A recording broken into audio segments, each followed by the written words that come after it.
عقیدہ خدا۔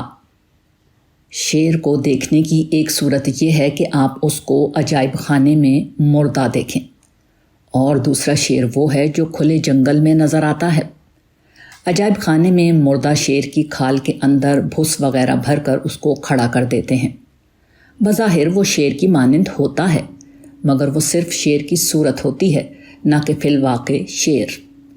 ایسے شیر کو لوگ صرف تفریح کے طور پر دیکھتے ہیں۔ کوئی بھی شخص اسے ڈرنے یا بھاگنے کی ضرورت محسوس نہیں کرتا۔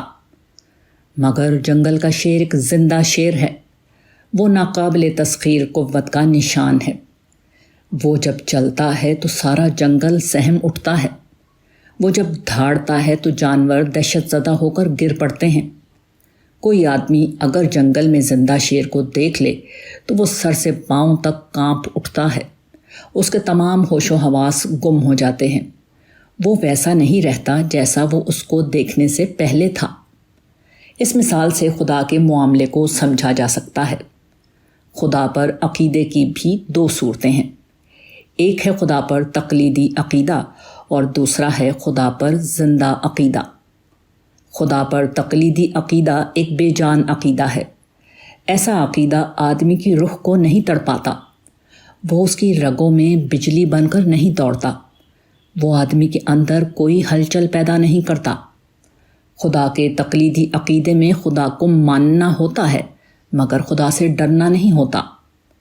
مگر خدا پر زندہ عقیدے کا معاملہ اس سے بالکل مختلف ہے۔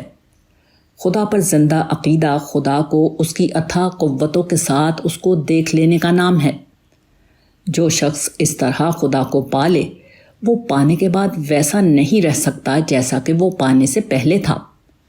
خدا کو پانے کے بعد اس کے سارے وجود کے اندر بھونچال آ جاتا ہے۔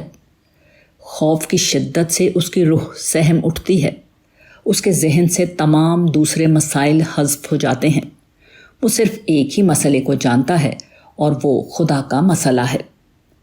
خدا کا زندہ عقیدہ اور خدا کا خوف دونوں ناقابل تقسیم ہیں۔ آپ خدا کے زندہ عقیدے سے خدا کے خوف کو الگ نہیں کر سکتے۔ جہاں یہ دونوں ایک دوسرے سے الگ ہوں، وہاں سمجھ لیجئے کہ خدا کا زندہ عقیدہ نہیں، بلکہ صرف تقلیدی عقیدہ ہے، اور تقلیدی عقیدے کی کوئی قیمت نہیں۔